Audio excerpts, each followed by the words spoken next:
अपनी पसंद के उम्मीदवार वाले खाने के अंदर मोहर लगाएं। खाने में ही मोहर लगी है, उसके नाम के ऊपर लगे या नाम के सामने लगे, बात उसमें कोई फर्क नहीं है। अगर ये इलेक्शन ट्रिब्यूनल में जाने की देर है।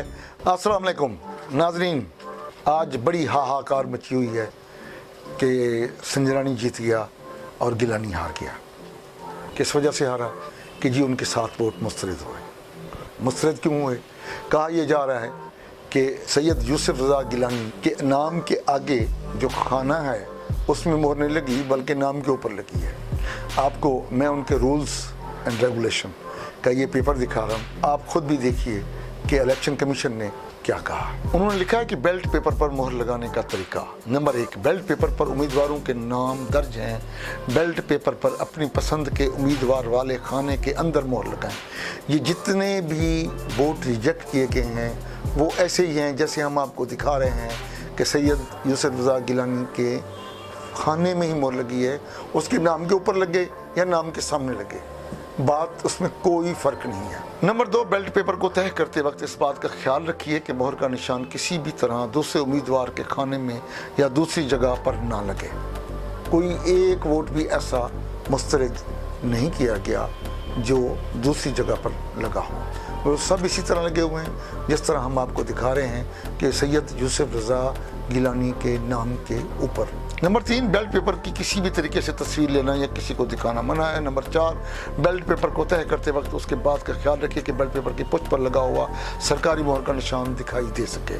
नंबर 5, बूथ से बाहर आकर अपने वोट की तयशुदा पर्ची बेल्ट बॉक्स में डाल दीजिए जो सेक्रेटरी सेनेट की मेज़ के सामने रखा है। ये मैं इस वक्त आपको इलेक्शन कमीशन के रूल्स एंड रेगुलेशन की एक कापी दिखा रहा हूँ। ये ई है, ये इसके जो सेक्शन 1 है इस पर जाएं आप, ये साफ आपको वाज़े नज़र आएगा कि a ballot paper shall not be invalid if more than 1 mark has been put against the name and symbol of any one candidate, but only 1 vote shall be continued for that candidate. अगर कोई उम्मीदवार के खाने के एक के अलावा ज़्यादा मोहर भी मार देता है तब भी वो उसी का वोट कास्ट होगा और ये वोट 7 के 7 वोट सैयद यूसुफ रज़ा गिलानी के होंगे।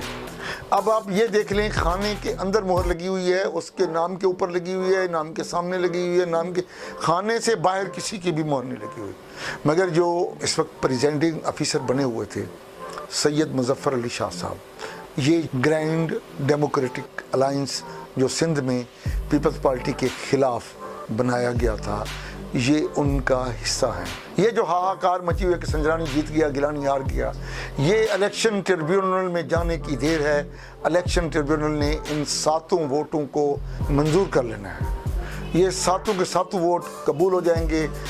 42 + 7 ये 49 होंगे और संजरानी साहब 48 होंगे। जीत फिर गिलानी की होगी। ये जैसा कि आपने देख लिया होगा अभी तक के डिप्टी चेयरमैन के 6 वोट ज़्यादा मिले हैं। ये 6 वोट जो हैं ये किसके बिके हैं? पीपल्स पार्टी के बिके हैं, जमात उलमा इस्लाम के बिके हैं या मुस्लिम लीग नून के? ये भी एक सवाल नया पैदा हो गया।